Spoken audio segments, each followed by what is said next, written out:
ayudas. Hola muchachos, bienvenidos a esta nueva videoclase. Comencemos. Bueno, esto de diagonalizar matrices significa tomar una matriz, ¿no es cierto? Nos dan una matriz llena de números, ¿ya?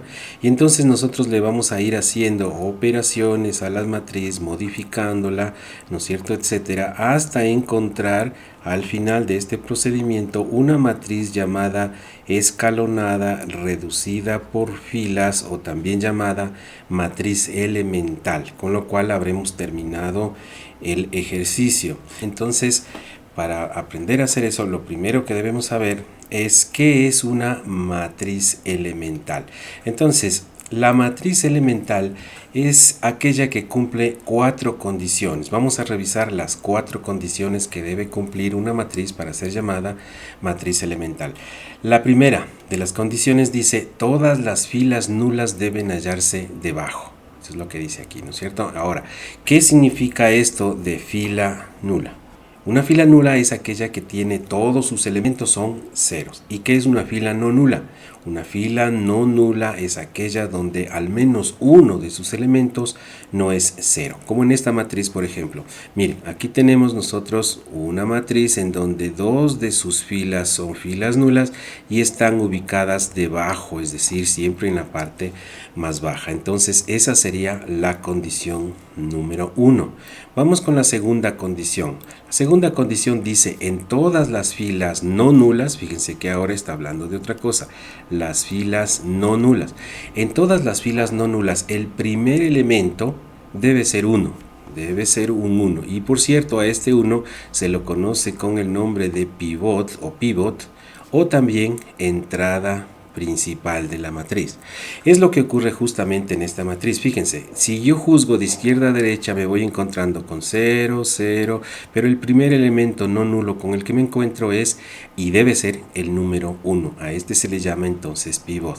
Pero eso debe pasar en todas las filas. Miren, en la fila número 2 me encuentro con un nulo, pero el primer elemento no nulo con el que me encuentro es el 1 y ese es un pivot. También ocurre en la tercera fila. Miren, aquí tengo 0, 0, 0, pero acá me encuentro con un número que no es nulo y es el 1. Y claro, en la cuarta fila, fíjense, aquí todos son ceros, entonces no aplica para esa fila. Entonces esta matriz sí cumple la segunda condición. Vamos ahora con la tercera condición. Dice: en todo par de filas no nulas, cada pivot debe quedar a la izquierda del siguiente pivot. Es decir que, miren, aquí tenemos un pivot, este es un número 1 dentro de la matriz, un número 1 dentro de la matriz y un número 1 también dentro de la matriz. Estas líneas significan números cualquiera, ¿no es cierto? Ya, pero entonces los llamados pivots deben estar ubicados de esta manera, de tal forma que al hacer una línea bordeándolos, se logra construir una especie de escalera descendente, una escalinata, y entonces eso significa que los pivots que están antes deben estar a la izquierda y los pivots que están después deben estar a la derecha. ¿Ya? Eso se llama esta propiedad del escalonamiento. Entonces los pivots deben estar escalonados. Y la cuarta y última de las condiciones que debe reunir una matriz para ser llamada matriz elemental o escalonada reducida por filas es esta, que dice que todos los pivotes o todos los pivots deben tener sus elementos nulos en la columna. Miren, aquí por ejemplo tenemos un pivot y el resto de elementos son elementos nulos. Entonces, si cumplen la primera columna, aquí tenemos otro pivot y los elementos que le acompañan encolumnados deben ser ceros. Esta de aquí no aplica porque no es una columna que contenga pivot, ya, así como esta tampoco es una columna que contenga pivot, pero esta columna de aquí sí contiene un pivot y sus elementos que le acompañan en la columna son ceros, por lo tanto esta matriz cumple la cuarta condición, ya. Aquí tenemos un ejercicio en donde dice decir si cada una de estas matrices serán matrices elementales o no serán. Ya, analicemos entonces. Miren, el primer ejercicio tenemos aquí que hay una fila nula, que ustedes la pueden ver aquí, tenemos una fila completa de ceros, ya, y esa fila debería estar debajo, ¿no es cierto? Es lo que habíamos dicho, pero no se encuentra debajo, entonces decimos no. es una matriz elemental porque incumple la primera condición. Claro que también incumple otras, sí, pero basta con que no cumpla una de las 4 condiciones para poder asegurar que no es una matriz elemental, ¿ya?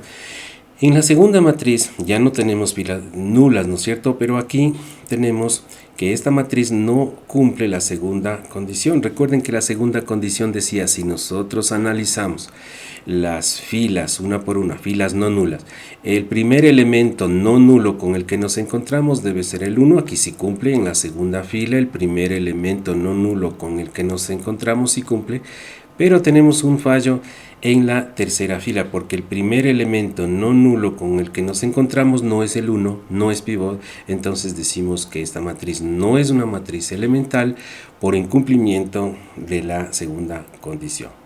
Vamos con la tercera. Miren, en esta matriz que vemos nosotros aquí, esta matriz no es una matriz elemental por cuanto incumple la tercera condición. Recordemos que la tercera condición era la llamada del escalonamiento. Miren, aquí tenemos un pivot, ¿no es cierto? Ese es el primer elemento no nulo de fila 1. Aquí tenemos otro pivot, un primer elemento no nulo en fila 2. Y aquí tenemos otro pivot, un primer elemento no nulo en fila 3. Pero miren, mientras los dos primeros pivots sí pueden escalonarse bordeándolos, en cambio este pivot de acá, este de aquí, en cambio no puede ubicarse porque debería estar por acá, ¿no es cierto?, para hacer esta escalinata. Entonces decimos que esta matriz no es una matriz elemental por incumplimiento de la tercera condición o de escalonamiento. Sigamos, aquí en la matriz siguiente, miren, en esta matriz que vemos aquí, no cumple porque falla en la cuarta condición. Miren, aquí tenemos, bueno, filas nulas no tiene, miren, podemos revisar las otras condiciones.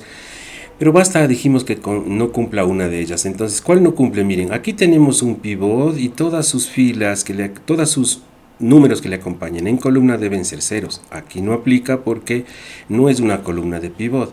Aquí sí es, este sí es un pivot. Miren, es el primer elemento no nulo de fila. Ya, pero, bueno, aquí sí cumple que sus elementos que le acompañan son ceros. Esta no es una columna de pivot. Entonces no aplica, pero aquí sí tenemos un pivot. Fíjense que este es el primer elemento no nulo con el que me encuentro aquí y debería tener todos sus elementos nulos, pero falla aquí porque ese número 2 que vemos no es el 1, no es pivot. Entonces esta matriz no es una matriz elemental porque incumple la cuarta condición. Y finalmente, en este ejercicio, miren, aquí vemos que tiene una fila nula y está ubicada debajo, por lo tanto cumple, ya que no hay más filas nulas, cumple la primera condición. La segunda condición decía que el primer elemento no nulo con el que debe aparecer es el 1, entonces en la fila 1 el primer no nulo es el 1, bien. En la fila 2 el primer elemento que me encuentro que es no nulo es el 1, bien. En la fila 3 el primer elemento no nulo con el que me encuentro es el 1, bien, ya. Y nos queda analizar finalmente la última parte, que en toda columna donde haya pivot, aquí no hay pivot, no aplica, pero aquí sí hay un pivot y todos los elementos que le acompañan en columna son nulos. Aquí no aplica, fíjense, porque no hay pivot, pero aquí en esta columna sí aplica porque tenemos un pivot y sí cumple porque todos los elementos de columna son ceros, así como también en la última columna el resto de elementos encolumnados son nulos. Entonces esta última matriz decimos si es una matriz elemental o también llamada la matriz ERF por sus siglas, matriz escalonada reducida por filas. Gracias por asistir a esta clase, nos veremos en el próximo video. Chao, chao.